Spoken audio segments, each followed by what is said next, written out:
Okay.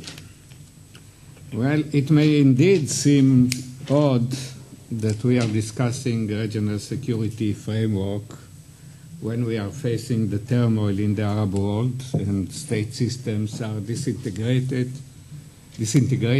We are not sure that we are going to have business with states, and we are talking about regional frameworks. But that is on first thought. On second thought, it may seem not so odd, because we have to ask ourselves the question, how are we going to deal with the consequences of what is happening in the Middle East? And I'll give you an example. We have a neighboring state, Syria. We all are observing, quite astonished, what is going on in Syria. And all the neighboring states may suffer the consequences of what is happening in Syria. Refugees, terrorism, proliferation of chemical weapons, etc. But think about it. There is not one forum in which the four neighbors of Syria, Turkey, Lebanon, Israel, 5, Jordan, and Iraq, can meet and discuss these consequences and how to deal with them. It is completely missing. So I think that what is happening in the Middle East only emphasizes how important it is to have at least a kind of rudimentary regional security framework that will enable at least some communication between the different states on security matters. And as Shimon already said, I am going to focus on the idea of having a cooperative security regime in the Middle East, and not a collective security regime. We have one small example of a collective security regime in the Middle East, and that is the Gulf Security Council, that so far demonstrated that it's quite effective when dealing with domestic threats. I don't know how effective it will be when it will have to deal with external threats. But when you look at all the region, the idea of having a kind of collective security regime seems unrealistic. We simply don't have a common enemy. Maybe we should invent one, but it's not easy. Some Israelis imagine that maybe states of the region will unite against the common enemy, Iran, but it's not going to happen as well. So I think that we have to focus on the idea of a cooperative security regime, which is a framework that enables the states to deal with their own conflicts without having a common enemy.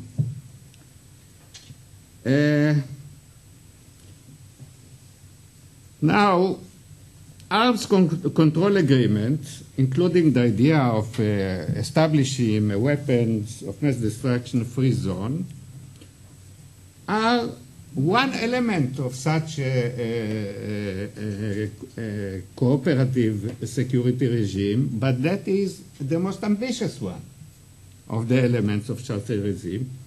And they cannot be disconnected from the other elements of the regime, and to a much extent they are conditioned on them. And because of that, I think that the basic idea should be to start small, not to be over-ambitious, because then we are going to fail. My thinking about regional security regime was shaped to a much extent during the only formal talks that took place on this subject during the 90s, the Akers talks that were mentioned by Emily, and on this panel there are two survivors of these talks, Shimon and I. But and one PhD survivor. And one PhD survivor, that's true. And those talks were, as was mentioned, part of a general concept of a peace process. They were part of the multilateral negotiations, that were decided in the Madrid conference. But almost 20 years have passed since then, and we have, of course, to think about some modifications to the ideas that were developed there. And one necessary modification was already mentioned by Shimon. When we discussed ideas of a cooperative regional security regime in the Middle East, we tried to follow the European model. And the European model is very formal, is very institutional. It's based on forums in which states are participating, fixed forums, etc. And after all the failures that we experienced during the 90s and later, once again, I think that we should be more flexible. And when looking at the different models that exist currently in different parts of the world, the Asian model seems one that can better fit the Middle East, of course, with some adjustment to the particular conditions of the Middle East. And it fits better because it is flexible.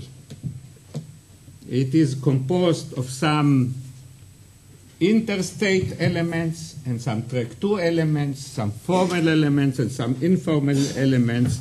You can start with the informal elements, with the track 2s, and develop to a more formal frameworks.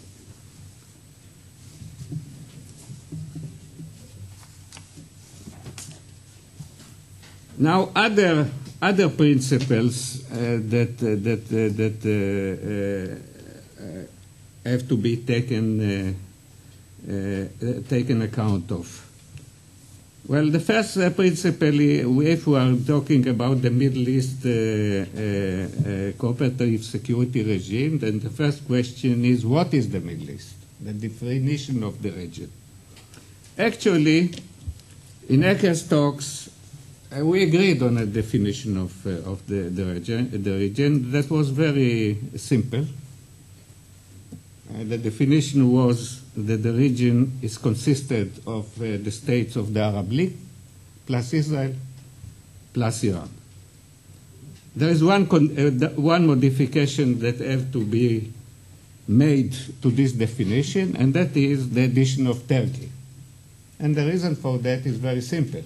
Because during the 90s, Turkey considered itself part of Europe and not a part of the Middle East, and it was not interested in being included in regional Middle Eastern agreements.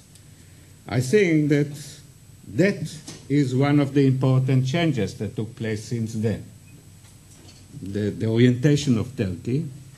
So Turkey has to be included. Now, it has to be inclusive. Everyone should be invited to take place in that. But if we want to be realistic, we know that not everybody will be interested to be included, at least at the first initial steps. So everyone will be invited, but to start this process, some coalition of the willing, of states that are willing to participate in the process is sufficient. Second question is mechanism of decision, which is always an important question when you are building forums and frameworks in the Middle East. Here again, because of the nature of the Middle Eastern state, because of the nature of the Middle Eastern politics, it has to start with some mechanism based on consensus. Only on a later stage, when more trust and confidence will be built, some softer decision mechanisms can be considered.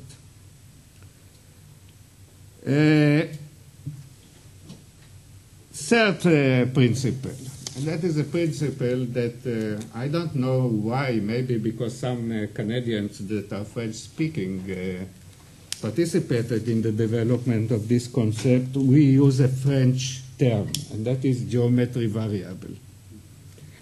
As I said, the definition of the area is quite a simple matter, but it doesn't answer a very important question, and that is the definition of the area for what purpose.